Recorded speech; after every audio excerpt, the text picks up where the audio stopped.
दीवार पर टंगी सास।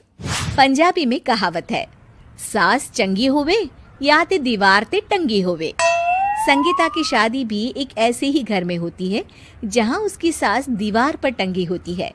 ससुर और पति शादी के पहले दिन उसे सास के फोटो के सामने ले जाते हैं, जहां ससुर जी कहते हैं, बेटा बेटा संगीता, ये तुम्हारी सास थी, बहुत नेक और भली, लेकिन थोड़ी गुस्सैल थी। गुस्सा आने पर सब तहस नहस कर देती थी, पर अब ये इस दुनिया में नहीं है। हाँ संगीता, माँ होती तो तुम इनकी कोई बात टाल नहीं सकती थी, वरना तो माँ घर में भूचाल ले आती। संगीता मन में खुश होती है कि अच्छा है कि ऐसी औरत अब इस घर में नहीं है, लेकिन दिखावे के लिए वो जैसे ही सास की फोटो के सामने हाथ जोड़कर खड़ी होती है, ये क्या? सास उसे देखकर मुस्कुराने लगी।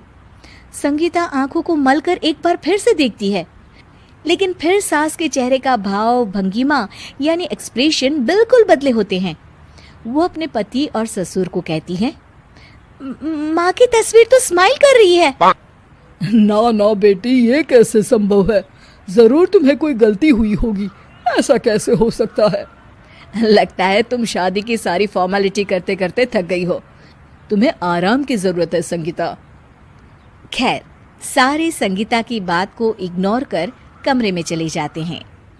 वैसे सास की फोटो पर एक्सप्रेशन एक के बाद एक बदलते ही रहते हैं। सुबह होती है, पति और ससुर को काम पर भेजकर संगीता कमरे की सफाई करने में लग जाती है कि तभी उसे आवाज आती है, टेबल ठीक से साफ करो। ऐसे भी कोई टेबल साफ करता है? इससे अच्छा तो ये गंदा ही था। किसी औरत की आवाज सुन संगीता दंग रह जाती है और सोचने लगती है कि आवाज कहाँ से आई। आवाज को नजरअंदाज कर वो फिर से अपना काम करना शुरू करती है, लेकिन इस बार तो आवाज बिल्कुल उसके कान के पास से आती है। मेरा घर है ये। जब तक मैं थी चमका कर रखती थी, हर एक चीज शीशे की तरह थी। तुम्हें तो ना सफाई आती है ना कुछ पता है। क्यों तुम्हें मेरे घर की जिम्मेदारी दे दी गई है? पता नहीं तुम में मेरे बेटे को क्या दिखाई दिया। मैं होती तो एक से बढ़कर एक लड़कियों की लाइन लगा देती। अब संगीता को समझने में देर नहीं लगी कि ये आवाज किसी और की नहीं बल्कि उसकी सास की है, जो दीवार पर टंगी है। वो उसके पास जाती है और कहती है, नमस्ते सासू माँ, मुझे तो कल ही लग रहा था कि दीवार में कुछ काला है।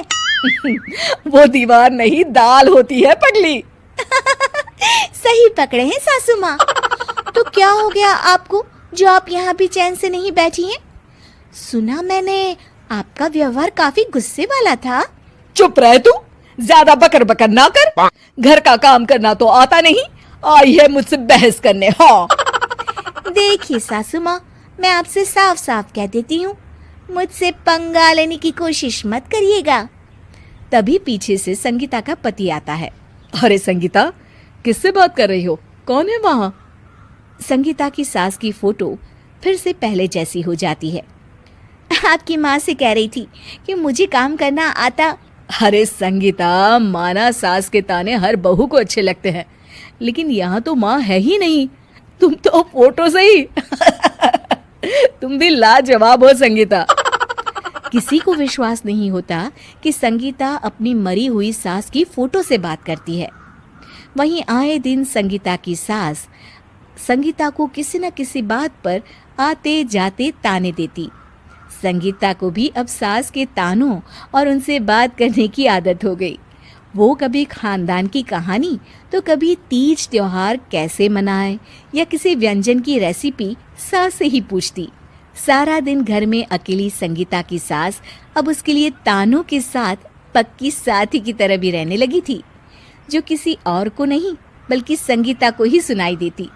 तो देखा आपने, सास बहू का रिश्ता हर रिश्ते से ऊपर होता है, फिर चाहे वो खट्टा हो या मीठा।